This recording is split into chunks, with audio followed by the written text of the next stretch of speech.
Hello guys, welcome back to my YouTube channel. तो आज हम डिस्कस करेंगे कि क्या कैसा कंटेंट आपको बनाना चाहिए, गूगल आपके कंटेंट में क्या देखना चाहता है। तो डिटेल में बात करेंगे। तो सबसे पहले जब भी कोई डिजिटल मार्केटर या एसईओ जब भी कोई कंटेंट लिखवाना चाहता है किसी भी कैटेगरी पेज के लिए, तो वो क्या करता है, सबसे पहले कीवर्ड रिसर्च करता है, कंटेंट देखता है अपने कॉम्पिटिटर्स पे कि कैसा कंटेंट उसके कॉम्पिटिटर्स ने या टॉप रैंकिंग साइट्स ने लिखवा रखा है। फिर वो कंटेंट फ्लो डिजाइन करता है और वो कंटेंट राइटर को दे देता है कंटेंट लिखने के लिए। ये कुछ बेसिक सा प्रोसेस होता है जब भी आप कंटेंट लिखवाते हो। तो ये कुछ गाइडलाइन है जो आपकी वेबसाइट पे आपको यूट्यूब पे दिख रही होगी अभी स्क्रीन पे। ये कुछ गाइडलाइन बना रखी है। इसका डॉक्यूमेंट का लिंक मैं डिस्क्रिप्शन में भी दे दूंगा कि कैसा कंटेंट गूगल आपकी वेबसाइट पे देखना चाहता है। अभी तो मैं आपको ये बताऊंगा, ये सजेस्ट करूंगा कि भैया जो जॉन म्यूलर है, अब बहुत बड़ा नाम है एसईओ का, वो खुद गूगल में काम करता है, वो खुद गाइडलाइंस बनाता है। उसकी खुद की वेबसाइट उड़ गई थी, उसकी खुद की वेबसाइट उड़ गई थी जब अभी अपडेट आया था। तो मैं तो ये सजेस्ट करूंगा कि ज्ञान आप सब जगह से लो, लेकिन बनाओ कंटेंट जो है वो गूगल की गाइडलाइंस के हिसाब से। किसी की गाइडलाइंस मत लो, कंटेंट जो बनाओ वो गूगल की गाइडलाइंस पढ़ो और उससे ही देख के बनाओ।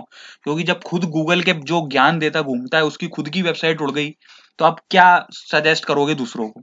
तो ये जो कंटेंट ये आपकी स्क्रीन पे दिख रहा है, ये लिंक मैं डाल दूंगा, इसको पढ़ो और इसके हिसाब से कंटेंट बनाओ। बाकी मैं इसके बारे में आपको अब स्टार्ट करता हूँ, एक एक डिटेल बताऊंगा क्या क्या है इसमें, क्या क्या पॉइंट्स गूगल हमारे कंटेंट में देखना चाहता है। तो सबसे पहले ये कुछ इसके 6 पॉइंट हैं गूगल जो हमारी वेबसाइट पे देखना चाहता है कंटेंट में। सबसे पहला है सेल्फ एसेस योर कंटेंट। सबसे पहला है कि आप जब कंटेंट लिखवा लिया है तो उसको खुद सेल्फ एसेस करो। खुद सेल्फ एसेस कैसे, कि क्या उसने कंटेंट जो आपने बनाया है, वो जो कंटेंट है वो कुछ इंफॉर्मेशन, ओरिजिनल इंफॉर्मेशन दे रहा है, क्या वो कंटेंट प्रॉपरली रिसर्च्ड है, क्या वो कंटेंट पूरा तरीके से एनालाइज्ड है। ये सारी चीजें आपको चेक करनी है। क्या आपके कंटेंट में कोई स्पेलिंग मिस्टेक तो नहीं है, क्या आपके कंटेंट को जब भी कोई आपका फ्रेंड पढ़ेगा या आप पढ़ोगे तो उसे बुकमार्क करोगे, क्या आपके कंटेंट में कोई बहुत कैची हेडलाइन तो नहीं है, शॉकिंग हेडलाइंस तो नहीं है कि जिसे आप सिर्फ कैच कराने के लिए या क्लिक कराने के लिए यूजर से ऐसी हेडिंग्स लिख रहे हो। तो ये कुछ उसने क्वेश्चंस दे रखे हैं कि आप अपने कंटेंट को खुद कंज्यूम करो। ऐसा नहीं है कि आपने 10 जो वेबसाइट हैं, टॉप रैंकिंग साइट्स हैं, उनका कंटेंट देखा और उसी कंटेंट फ्लो में आपने अपना कंटेंट भी डिजाइन कर दिया। तो गूगल आपको क्यों इंपॉर्टेंस दे, क्यों आपको जो 10 साइट हैं उनको डिग्रेड करके आपको जगह दे टॉप पे। पहले सबसे पहले आपको ये समझना चाहिए कि भैया उनका कंटेंट ही मैंने कॉपी कर लिया, उनका ही कंटेंट मैंने फ्लो जो था, कंटेंट फ्लो वो ही मैंने कॉपी करके अपनी वेबसाइट पे डलवा दिया। तो गूगल आपको क्यों इंपॉर्टेंस देगा, ये चीज आपको समझनी होगी। उसके बाद ही अगर आप कंटेंट बनाओगे तो उसके बाद ही आपका कंटेंट का डीए, वेबसाइट का डीए और कंटेंट की जो इंपॉर्टेंस है वो गूगल की नजरों में बढ़ेगी, तो ही आपकी साइट की जो रैंकिंग है वो इंप्रूव होगी। सेकंड पॉइंट वो ये कहता है कि provide a great page experience. अब पेज एक्सपीरियंस आप ग्रेट कैसे करोगे भाई, जब आप किसी वेबसाइट पे खुद एज अ यूजर सोचो, आप किसी वेबसाइट पे गए, वहां पे बहुत ही ज्यादा फिशी टाइप की थीम लगी हुई थी, रंग बिरंगी सी थीम लगी हुई थी। जो फॉन्ट्स थे वो कहीं पे 20 साइज के थे, कहीं पे 40 साइज के, कहीं पे हेडिंग लगी हुई है, कहीं पे लिंक खाली लिंक दे रखा है, कोई प्रॉपरली इंटरलिंकिंग नहीं है। कुछ इमेजेस जो हैं वो बहुत ही बैड क्वालिटी की। तो आप क्या उस वेबसाइट से कुछ खरीदना पसंद करोगे, क्या आप उस वेबसाइट से कंज्यूम कंटेंट जो लिखा हुआ है वो कंटेंट कंज्यूम करना चाहोगे, या कोई डिजिटल मार्केटिंग की साइट है वो ऐसी फिशी सी लग रही है तो आप उससे सर्विसेज लेना चाहोगे, नहीं ना। तो खुद ही एक पेज एक्सपीरियंस जो बढ़िया बनाता है, जैसे अमेज़न है, कितना इजी टू गो, उसने कंटेंट अपना पेज एक्सपीरियंस बना रखा है, कंटेंट इतना इजी तरीके से प्रोवाइड कर रखा है, शॉपिंग एक्सपीरियंस कितना आसान उसने बना दिया है। तो उस चीज पे हमें ध्यान रखना है कि जो कंटेंट का फ्लो है वो बहुत ही बढ़िया होना चाहिए। सीटीएस जो है वो बहुत ही प्रॉपरली बने रखे हुए होने चाहिए through out the content. Headings, menus properly placed हो पेजेस पे। पेज स्पीड जो है वो बहुत ही बढ़िया होनी चाहिए कि 2 सेकंड में पेज खुल गया मोबाइल डिवाइस पे। तो इन चीजों का आपको ध्यान रखना है, तभी आप पेज एक्सपीरियंस बढ़िया बना पाओगे। ठीक है। अगर वीडियो आपको बढ़िया लग रही है तो वीडियो को लाइक कर दें और अपने फ्रेंड्स के साथ शेयर जरूर करना, और चैनल को सब्सक्राइब भी कर दो। हम डिजिटल मार्केटिंग से रिलेटेड वीडियोस लाते रहते हैं। ठीक है। थर्ड पॉइंट और फोर्थ पॉइंट में उसने यही एक बात बोलने की कोशिश करी है कि focus on people first content, avoid creating search engine first content. Digital marketers क्या करते हैं कि भैया सर्च इंजन के लिए कंटेंट बनाओ, खूब कीवर्ड ठूस दो उसमें, टाइटल में कीवर्ड ठूस दो, हेडिंग में कीवर्ड ठूस दो, कंटेंट में 10-20 कीवर्ड ठूस दो, जिससे कि हमारा रैंक करने लगे। वो भैया 2 साल पहले तक होती थी वो चीजें। अब जो मार्च 5 के बाद जो अपडेट आई है, उसने सब चीजें हिला दी हैं। जिसके में कीवर्ड्स बहुत ज्यादा भरे हुए मिले, उसका तो डिग्रेड हो गई साइट, और एक बार डिग्रेड हो गई अगर आपकी साइट, तो पता नहीं भैया वो अपग्रेड कब होगी।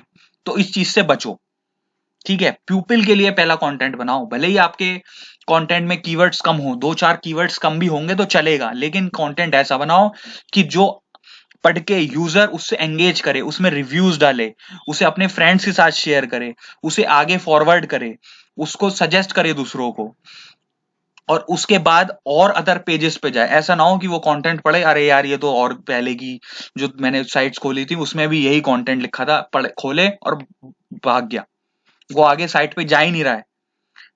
तो इससे क्या होगा, बाउंस रेट बढ़ेगा, और बाउंस रेट जैसे ही बढ़ेगा साइट आपकी डिग्रेड होनी शुरू हो जाएगी। ठीक है जी। तो इस तरीके से हमें सोचना है, एज ए यूजर हमें सोचना है कि हम कंटेंट ऐसा बनाएं कि जो लोगों के लिए पहला बारे में इंफॉर्मेशन प्रोवाइड करे, वैल्यूज ऐड करे उनकी लाइफ में, rather than search engine. Next आता है 5th पॉइंट, EEAT के बारे में आप सोचें और उसको अपने कंटेंट में डालें। EEAT होता क्या है?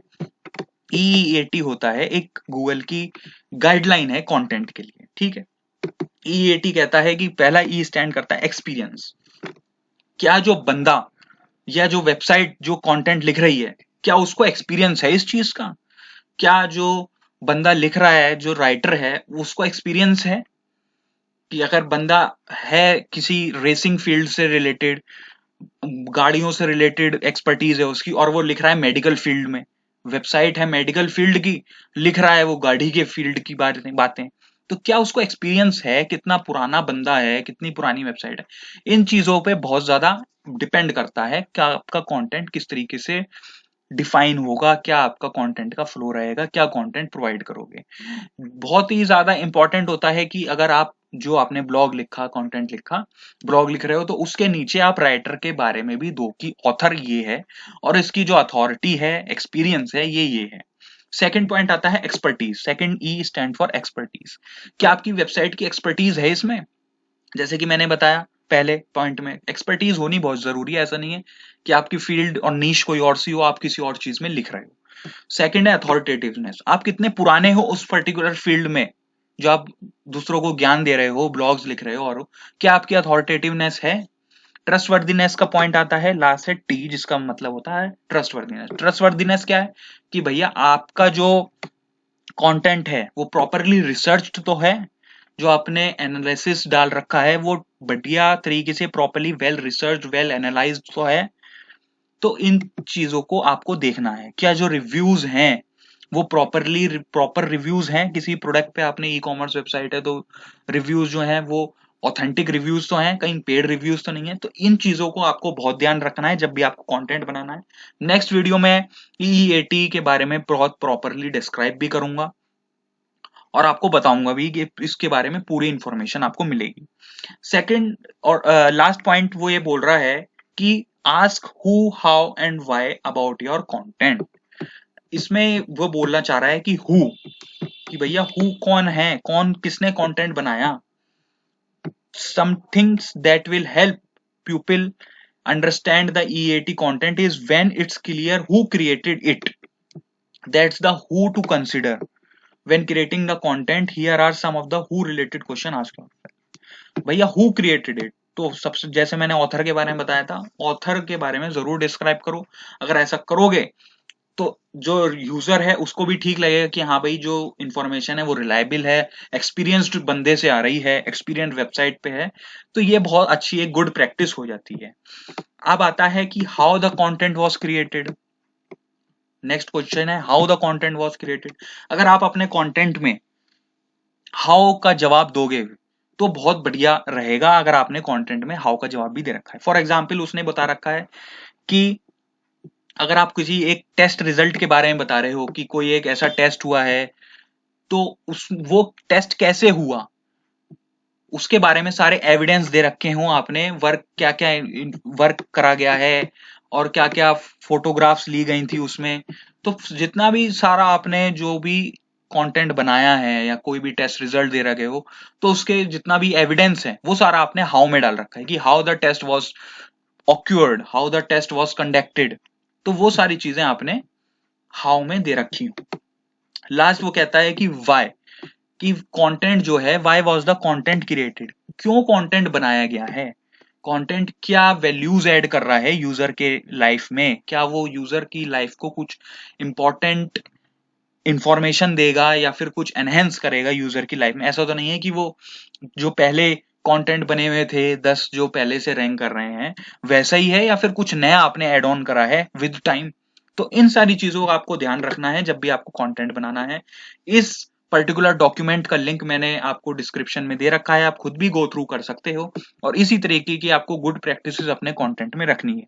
अगर वीडियो पसंद आया हो तो लाइक करना, अपने फ्रेंड्स के साथ शेयर करना और चैनल को सब्सक्राइब बिल्कुल कर देना, क्योंकि नेक्स्ट वीडियोस जो हैं उसमें मैं आपको एसईओ स्टार्टर गाइड, कि भैया एसईओ तो कर रहे हैं अपन कंटेंट पे, वेबसाइट पे, लेकिन एग्जैक्टली गूगल उस लेवल का एसईओ चाहता भी है जिस लेवल पे हम लगे पड़े हैं पिछले 10 साल से, उसी कंटेंट उसी लेवल पे लगे पड़े हैं। क्या आप कुछ उसने गाइडलाइंस चेंज करी?